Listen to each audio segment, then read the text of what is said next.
And so the comparisons to Mike Logan's Super Steelers of 2005 come to an end. One and done. Mike, where was Kimo von Oelhoffen Saturday night?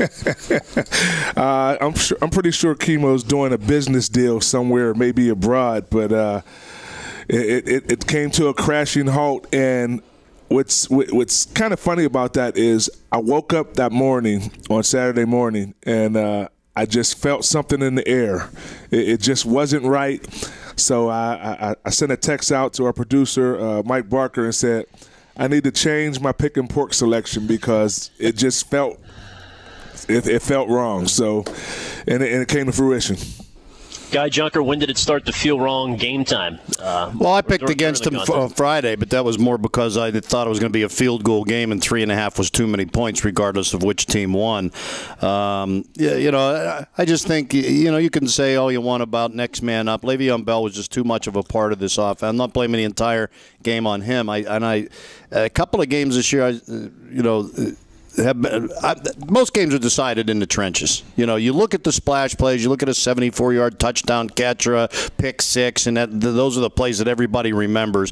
But they got beaten at the line of scrimmage on both sides of the ball. They could not get pressure on Flacco, and they could not protect Roethlisberger. And to me, that's the simplest reason to say why they lost. Now, how much did Le'Veon Bell not being in there hurt their pass protection, not just in that he's a pretty good little chipper back there, but in the fact that he's the perfect safety valve. I think the play they missed him the most on was the Suggs interception. Now, maybe the game's already lost there. Tate let that ball go through his hands. He admitted he didn't go to the right spot. He was supposed to be on the field. That could be a play that Bell turns into 35 yards, and then instead it turns into an interception. Yeah, I agree with you, Guy. That's the biggest shock for me, Mike, is the Steelers' O-line. They got really handled in pass protection, and I thought this was the best line since that 05 team you played on that went to the Super Bowl. But they had problems against Dean Pease' defense. And that was the concerning part going into the game defensively, was how were they going to be able to contain the D-line from the Baltimore Ravens? Guys they know very well, but guys who also are going to step their gameplay up on that particular day because they're playing the Pittsburgh Steelers and they have a good feel for them. And they didn't answer the bell at all in that game against the Baltimore Ravens. They kind of had their way with them, and it was guys just getting beat one-on-one. So they have to look at themselves in the mirror and accept that responsibility that they were able to get beat so badly by the Baltimore Ravens pass rush. Yeah, beat both by one-on-one and some scheme, too, where guys were coming loose. Well, and I'll say this, too, Ken. If I'm New England, I'm a slight bit nervous about that. They've won 2 of the 3 playoff games they've played in Foxborough. The Ravens have won. And I think the big reason why they've won, Brady is a very well-protected quarterback. Oh, no, every quarterback is worse when he's pressured. But I think he's a guy that is so used to having great protection that their pass rush is the main reason why they've gone up there and they're not intimidated to play in New England. So I don't know if Baltimore can put the points up to stay with them over the course of a game. But I'd be a little bit more nervous if I'm New England if I was playing somebody else other than Baltimore. Well, Mike, safety play. Troy Polamalu. You handed the baton off to Troy, groomed him in the league his rookie year. What do you see as far as his future and a lot of the other old guys on that defense? Well, when it comes specifically to Troy, we know that he's going to take care of himself, in the offseason as far as his training ritual goes.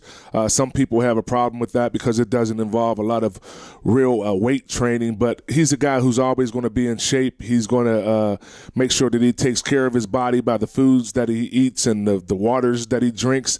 But, you do get to a point in your career once you get older when you realize, okay, do I want to tarnish what I've established by going out on my play on a lesser note? And that was one of the things that really hit home with me. I knew it was time because the decline in my play, I can feel it. I knew that I was a step slower.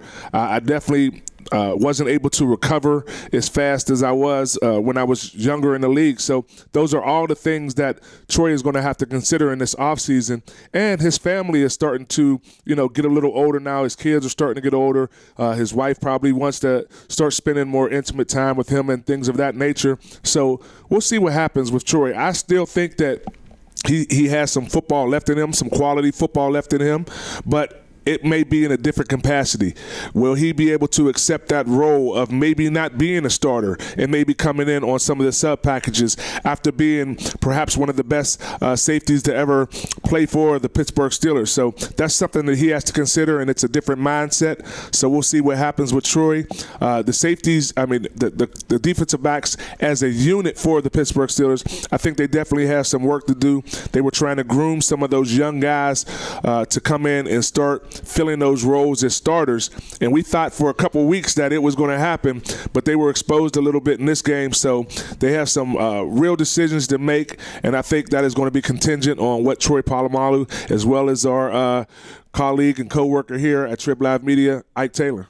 Yeah. Feels like the end of an era, or actually, Guy, feels kind of like a 3-year swing of an end of an era, doesn't it? It's been a slow phasing out of a lot of the old guys and into some new. Yeah, and I think the fact that Kiesel and Harrison came back last year, there's 2 more guys now that you maybe had thought you said goodbye to already, and you're going to have to say goodbye to them again. I could see Harrison coming back over Kiesel. I could see Polamalu coming back over Ike Taylor. I don't expect to see Ike or Kiesel back. Harrison, I think, if James were really honest, I wonder if he's even surprised at how well he played himself. If he's sitting there, then unless he's really hurting and doesn't want to go through what it takes to get ready for another season, I think he can still play.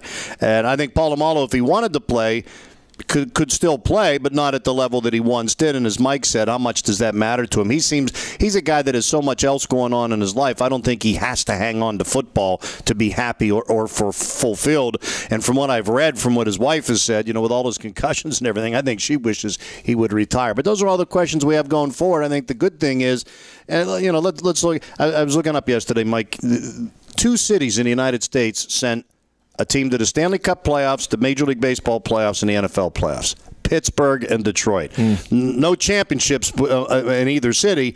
In fact, I texted our former colleague yesterday, Justin Rose. I said, and you were part of both of them, because he's now working in Detroit. So, it was actually a very good year, and I think the Steelers did make a step forward after 2 lackluster 8-8 seasons, and some young guys have come on. Now they need to have a strong draft and put together a better team next year than they had this year, and we'll be back more to what we are used to seeing.